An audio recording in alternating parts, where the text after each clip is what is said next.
Okay, yeah, welcome, welcome. Today we've got Michelle chatting with us, and she's our lead therapist at Competitive Edge, and she's also one of our therapists that specializes in treating concussions. So she's got a huge wealth of knowledge about concussions, so we're going to pick her brain a little bit about concussion recovery, do's and don'ts, misconceptions, and the one I'm most excited about, what to do if you're not getting better. Because so often people are just told to rest, and that rest goes on for what feels like forever, and it's hard to know what else to do. So Michelle, why don't you introduce yourself and we'll jump in. Hey everyone, I'm Michelle. Like Lindsay said, I am the lead therapist here at Competitive Edge.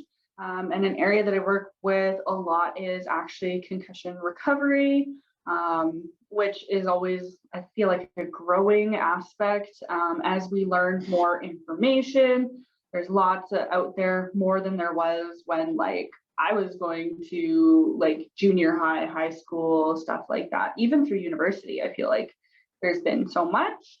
I've known just a number of people, some of my close family or friends that have suffered with concussions. So that's why that just became a big area of interest for me, is because I could see some of those people struggling and just wanted a bit better for them. And it's great that there's so much more info and more resources out there now that can be helpful for them. So yeah, there is. I still feel like it's hidden though. It's like hoarded information amongst doctors or therapists, and I feel like it's not all common knowledge yet. So hopefully we can help a little bit there. Yeah.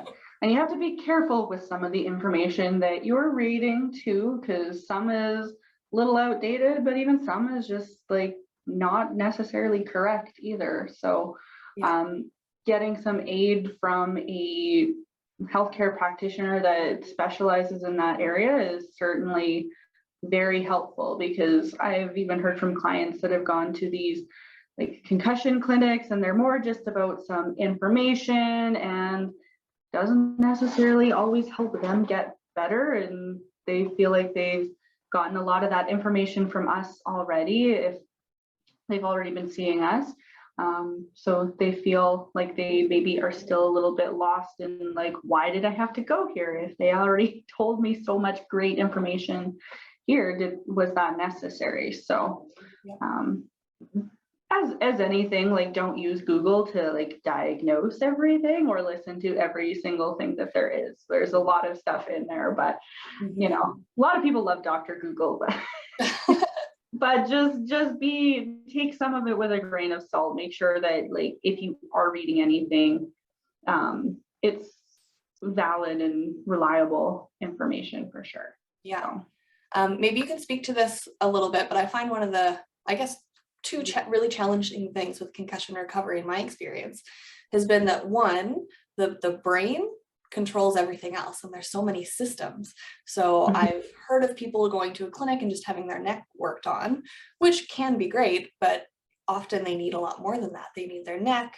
There's the, the visual system and the vestibular system and all of these other systems that all need to be worked on, depending on the type of concussion and specifically what that person is experiencing. But it's just so broad, and the brain controls everything. So really there's so many systems to be worked on. And I find the second thing that's so difficult is so much of it is about monitoring yourself and really getting to know yourself and your body and what pushes you past your threshold, what's too much, what flares you up, and trying to find that sweet spot of living your life and challenging your brain a little bit, but not challenging it too much. Well, and that's a really good point too, because everyone's always asking, what is the timeline? How long is it going to take? And unfortunately, it's not like an injury that we can visibly see. So if you sprained your wrist, yeah, we can set a good timeline to that. But unfortunately, because the brain is so complex, controls so many systems, it varies person to person. And even sometimes you might not feel like you've had a big hit, but you've had a history of previous other concussions that were maybe more severe. So really your tolerance isn't very high. And then, even though it's maybe mild, it can take much longer recovery time than some of those other concussions. So that's the part that is I think frustrating for people is there's not a set timeline. It's definitely variable from person to person. There can be somewhat of an idea of where someone's going to be based on how they're presenting. So that means like, where are they with their symptoms that they're experiencing? What kind of symptoms are they experiencing? Do they have severe limitations in, some of their neck range of motion, but do they have a lot of visual or vestibular dysfunction? So like, they're maybe tripping over their feet, falling over, or, they have those blurry vision spotter floaters that they're displaying. Those are the ones that tend to take a longer time to recover than, someone who's maybe a little younger, hasn't had as many injuries in general, because even some of our old injuries can come to the surface with a concussion too, which is one of the things I'd say is a bit more misunderstood. But because the brain is so involved and controls all of those systems, it makes sense that some of those old injuries that have resolved long ago would maybe come back and cause some aggravation, because that's just how the nervous system works. It's very intricate, and like Lindsay said, there's lots of systems. Even coming back down to like our mammalian parts of the brain, like the very, very old structures, they hold a lot of wealth of information that is all about you and how you came to be where you are. But then also, like, if you're having a lot of emotional or aggressive type of symptoms, again, those ones can be the ones that take a long time to recover. So it's always very important to know some of the things that you can do and some of the things that you can't do. So sort of the do's and don'ts of concussion recovery, a big part of that is listening to your body and what feels best for you. Managing the activities that you're doing based on, does it increase your symptoms by like 1, 2 on a symptom scale? If you're looking at it on a grade of like 6, some people even grade it on a scale of 10. But are you exacerbating some of those symptoms by doing some of the things that you're doing? Could be staring at a computer for too long, could be watching TV, loud environments, or even just, it could sometimes be your work environment and how it's set up. If you have fluorescent lights and that's bugging you, that tends to be a pretty common one with adults, is they're like, I can't be under the fluorescent lights because of the, not necessarily the brightness, but like they hear a buzzing sound. And I find that's a common symptom that they'll have. But also with being working individuals, a lot of people are going to be in front of a TV, or not a TV, pardon, a computer. Kids right now, like, yes, they're in school, but during the beginnings of the pandemic with online learning, I know those were some struggles when we would see kids that had concussions as well. They're like, well, I can't really not be on these things because I still have to go to school. I have to do these things. And my advice is modify things to what works for you. If you have to take off a few days, especially if school, like I find a lot more schools are becoming more understanding because of all the information that's out there. Workplace environments, I do feel like a lot have gotten better, but there's still a number that, they're maybe not as forgiving with things right now. So, trying to adapt things to what works for you, and if you need to modify a lot of these things, what you want to monitor or modify them by is how it makes you feel. So things that you could do would be, listening to quieter music, so not listening to it on warp 10, modifying and having a lot of breaks more consistently throughout the day. At least every 10, maybe even 15 minutes, give your eyes that break, look away from somewhere, refocus the mind and everything like that. Those tend to be really good things.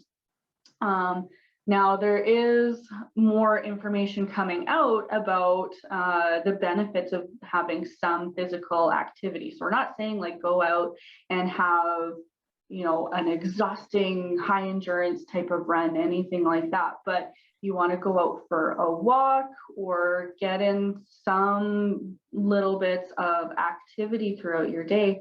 It's actually a really healthy thing for a number of people, as long as it's not, again, elevating your symptoms. You want to keep things at a sub-symptom threshold, because having some of that heart rate, like mild increase, but also like stimulating some blood flow, has actually been proven to be really good for recovery. They're really trying to step away from the, stay in a dark room, rest, all of that, because what they've also found with some of that is that can sometimes just extend your recovery, because people are like, well, how long? And again, it's different person to person. But if you can, in the first like 48, 72 hours, at least maybe start going for light walks, getting that heart rate just slightly up, it tends to help with progressing the recovery process just that much better. So those are things that are really great. Do you recommend any period of time where there's complete rest, or just jump straight into that modification phase? I would say like give yourself at least like 2 days worth of rest, just to really know how your body is reacting to everything, because sometimes people also develop symptoms a little bit later. So if it was like a car accident or something, maybe a high sports velocity type of injury or incident, people might not display those symptoms right away, but they might start developing things like the next day or even in the next couple of days. So if you or someone suspects that you've gotten, a concussion or your bell rung really well, I would recommend that you do take some time off, because there can be that latency in how things progress. And if it needs to be longer than that 48, 72 hours range, then that's perfectly okay. And some people do need that bit more, and some people need, just that amount of time, and then they have that idea of like how it's gonna react for them. Yeah, I think that's probably one of the really tough things, is that concussions are such a gray zone about how much you're resting, how much you can do. It's so dependent on the person and where you are in your recovery, how bad your symptoms are. So I know most people really want like a black and white answer, and that's why like 100% rest or 100% back to return to play can feel really comforting sometimes for the person with a concussion, but it's not what's best for your brain or for your recovery. So we sort of have to navigate that tricky, like that sticky gray zone where you're like, oh, I tried to go for a walk, but it was actually a little bit too much and made me feel a little bit worse. So now I'm going to rest until I feel better. And tomorrow I'm going to go for a shorter walk. So you sort of have to roll with the punches and learn a little bit through trial and error. And there isn't always a black and white, like, this is the prescription for you for today. And I'd also throw in there, like, routine is huge for people too. Like, try and stay on your same routines that you were pre-concussion in the recovery aspect of things, because that is one of the other things that I find gets a bit, tricky, is people are like, oh, I have a concussion, I'm going to take this time off, throws off their routine, and then trying to get back into those in the recovery mode is super hard for people. So keeping up with routines is vital too. Definitely. One thing I do want to throw out, when Michelle says to incorporate a little bit of like mild physical activity, there is like a hard limit when it comes to anything where you might hit your head. Yeah. You obviously don't want to hit your head a second time when you already have a concussion. That's very, very bad news. So no contact sports. I, as a former therapist, would normally recommend nothing that was risky, like jumping on a trampoline or riding a bike. Even you could fall and hit your head. So safe. Heck, even playing basketball in your yard, like the ball. And this just happens to me, maybe because I'm clumsy, but anytime I try and play basketball just recreationally, like at least the ball's going to hit me in the head at least once. So probably just individual type of physical activity with no implements or balls, anything that could fly anywhere. Nothing like that. Even things like skating, you could fall and hit your head again. So just sort of be critical about the risk of hitting your head again. And if there is a chance you could hit your head when you already have a concussion, I would recommend finding something more gentle and safe. Yes, because ideally when we are in the recovery stages or in the acute phases, it's really important to not have that risk of re-injury, because it can lead to other more severe things like post or second impact syndrome, which not to freak anyone out, but that can be fatal in most cases. And that just has to do with like the brain's not physiologically done with bleeding and it hasn't had the repair. So we don't want to see that at all. Don't risk it.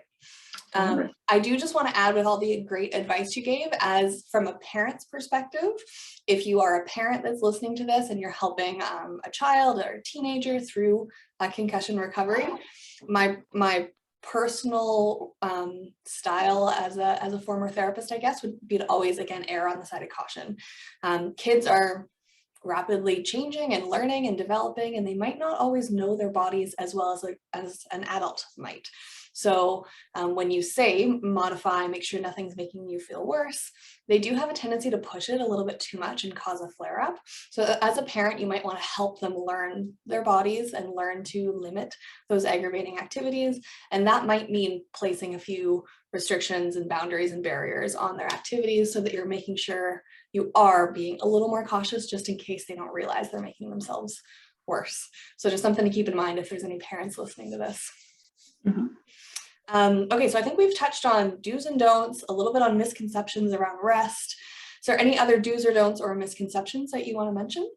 I would say like another one that they're finding a lot more with misconceptions is you don't have to lose consciousness in order to be deemed that you have a concussion.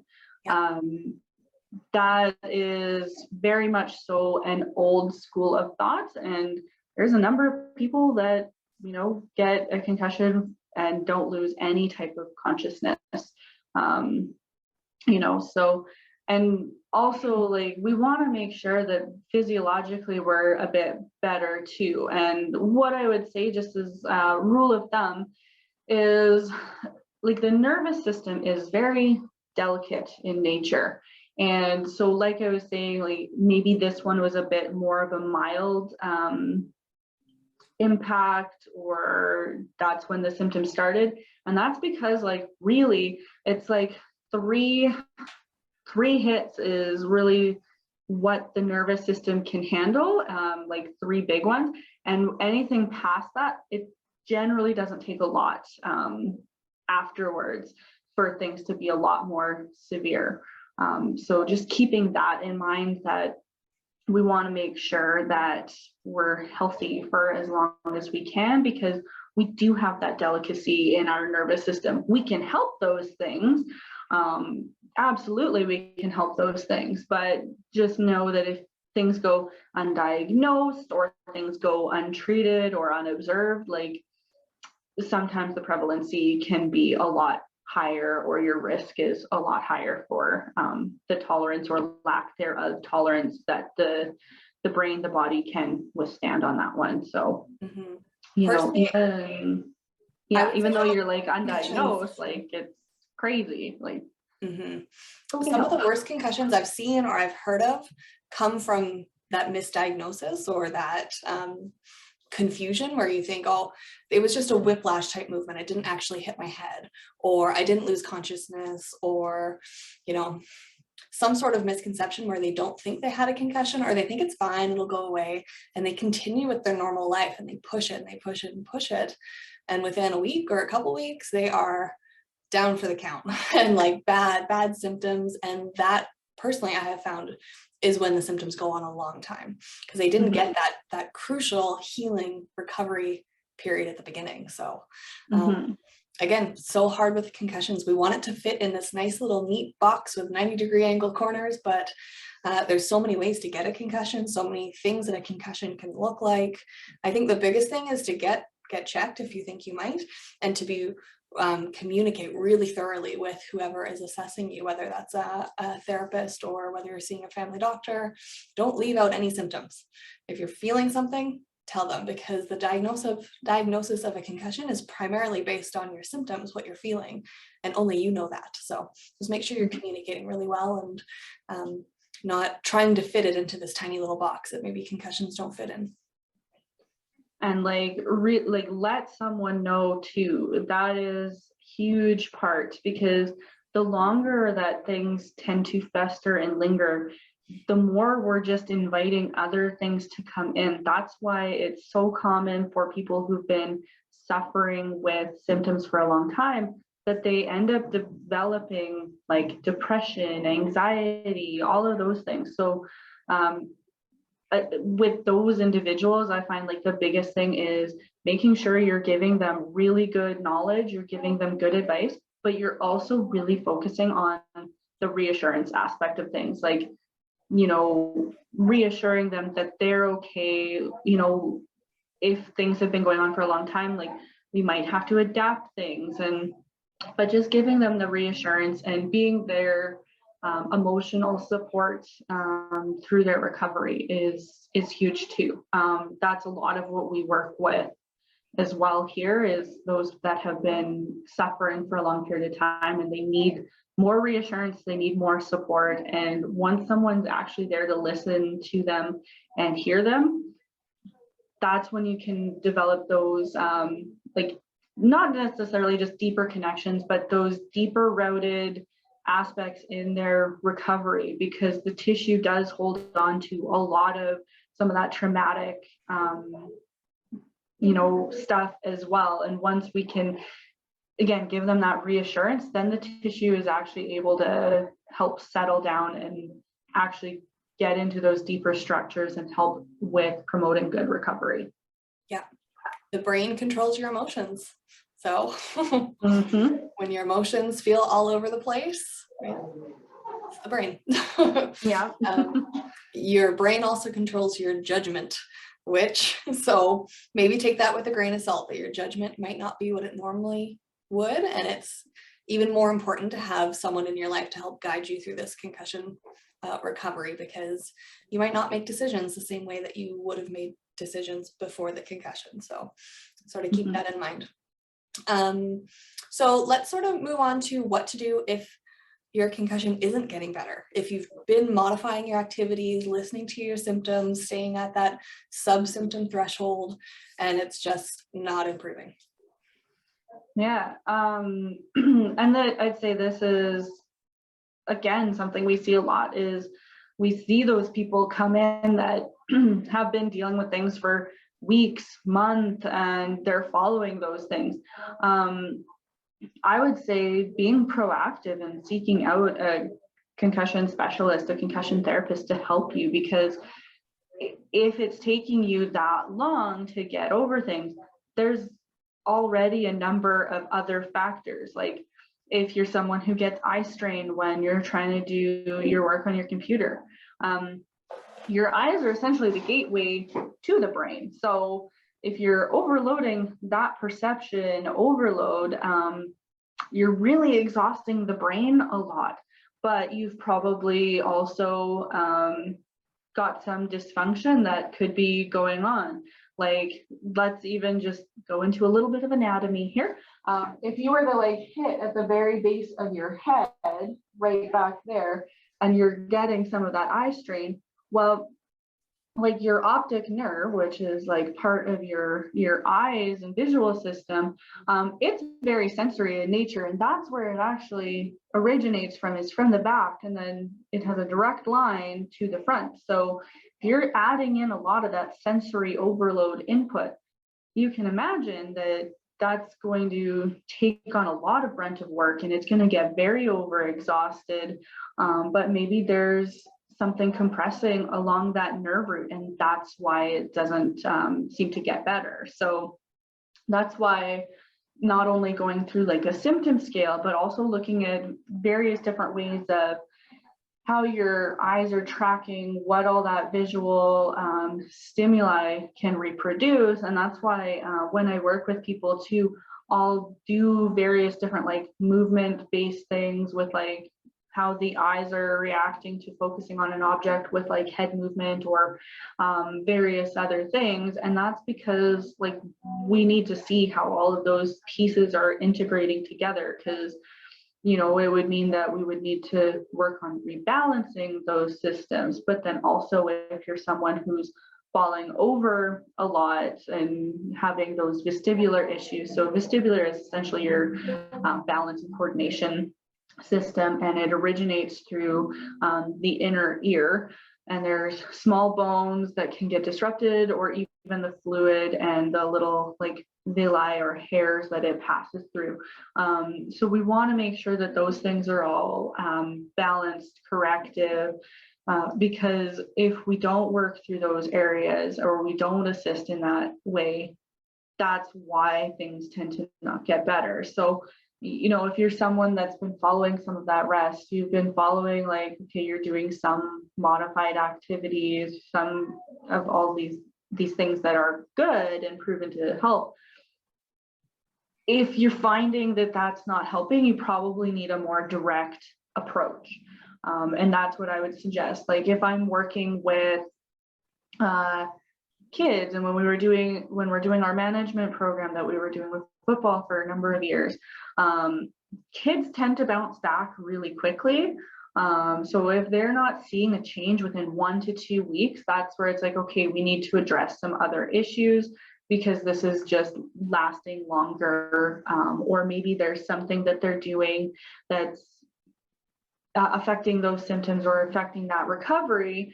But then same with adults. Like I'd even say general rule of thumb for anyone would be like, if you don't notice things starting to resolve in 1 to 2 weeks, like we need to start things now. But even like adults, people who've had multiple concussions prior to, seeking help first and in the more proactive stages of it is going to be what I would say is your primary source, because like I said, it only takes 3 to really give those long-standing symptoms or that long-standing recovery. So the more that you can get on it and help yourself get back to that normal healthy state and back to all your activities, that's what the real goal is.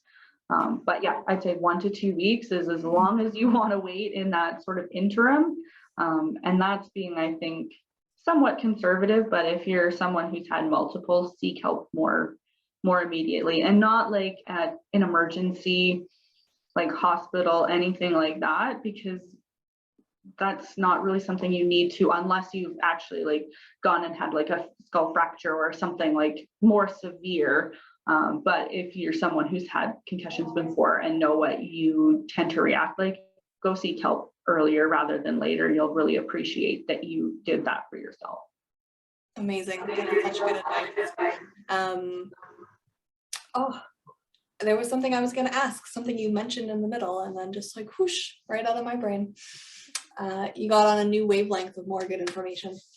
I think what it was I was going to say, like I mentioned earlier, the people I've seen with the worst symptoms and whose concussions last the longest have sort of ignored those symptoms and just powered through for at least a month, if not many months, of just ignoring their symptoms, working full time, doing everything they would normally do. And yeah, that's when it gets really complicated and really messy to resolve. So I like the 1 to 2 week thing. That's really helpful. Mm-hmm. Let's just sort of go back to what you or any well-trained therapist would look at and would do for treatment. What does that look like? You sort of mentioned looking at the visual system and how the eyes are moving and how they work. You mentioned the vestibular system and balance and coordination. What else would you be looking at? And physically, what would that feel like to receive treatment? Mm-hmm. So like you said, a lot of people when they get their neck worked on, and like that can be helpful, but if we think of, or if we look at how complex your skull is, that has a lot to do with the recovery aspect of things. So if we think of it like, yeah, a lot of people maybe think of your skull as like this one big, huge bone, but there's actually multiple parts to it. And even though like, we'll say like the sutures look like they're pretty well woven, they do have like a little bit of like mobility in between them. So they do have a large tendency to get stuck a lot of the time.